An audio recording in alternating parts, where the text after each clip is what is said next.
Hey, there's Daniel and Gav here, and we've just watched the amazing teaser trailer for Season 6 of Game of Thrones. Yeah, it's pretty morbid. It's called the Hall of Faces tease, and, it does capitalise on that. There is a hall, and it's full of faces.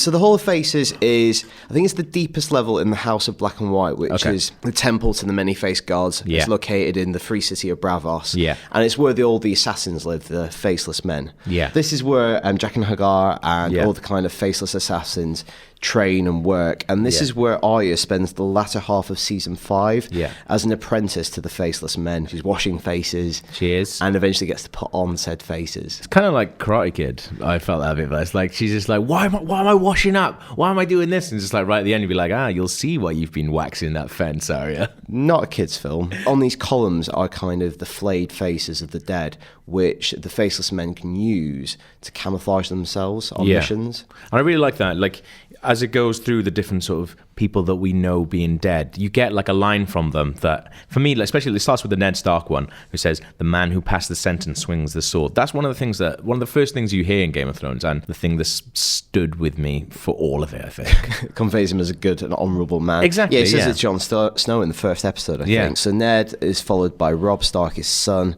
"I won every battle, but I'm losing the war." And he is in turn followed by Catelyn Stark, both of them obviously famously executed at the Red Wedding. Yeah, she says, "Show them how it feels to lose what they love." So the beloved Stark family give way to somebody probably a little bit less loved, Joffrey, saying the rather endearing line, "Everyone is mine to torment." Yeah. God, I miss him. And then we get, Jon Snow says, "The long night is coming." So we just pause there. What is the long night?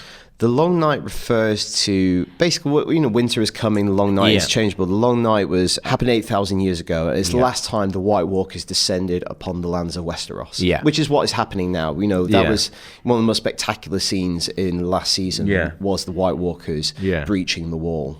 Not that, Game of Thrones is this overly bright place or anything like that, but that is something that I hadn't really thought about before this, which is the winter's come in, obviously, but it also brings with it the long nights as well. So it's just going to be really dark. And they're assuming a lot of dark stuff is going to happen. But then Jon Snow goes on and says, "And the dead come with it." And as he says that, we get a shot of Tyrion Lannister's face, who isn't dead. No, he's not dead. And the following sequence are, as the camera pulls out, you see on this another column of a lot of characters that, when we last saw them, very much alive. Yeah. So who we got? So we got Sansa, Tyrion, and Daenerys on the top level. And beneath that, we got Cersei, Arya, and we think that's Jaime, but could be Daenerys Harris. Yeah, so I think it's kind of implying that in true Game of Thrones fashions, that, everyone is mortal, everyone could die. Yeah. But also, I think that transition from Jon Snow to these characters is blurring the line between the dead and the living. Exactly, Because the last time we saw Jon, he was shockingly killed at the wall. He was betrayed by the fellow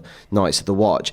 And obviously a lot of speculation that he isn't really dead. Whether he's going to be resurrected by Melisandre in a similar way to Beric Dondarrion, or something else is at work. But I don't think, Jon Snow isn't dead. I think you're right there. I think this whole thing is about blurring the line between dead and alive, and I think this is what the main sort of theme of this trailer is.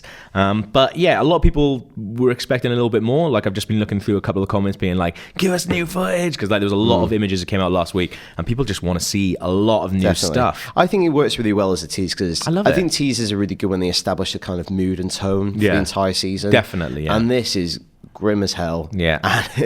And depressing, which is what I want. And we won't have to wait long to find out what's going to happen, Daniel, because it's back on Sunday, April the 24th.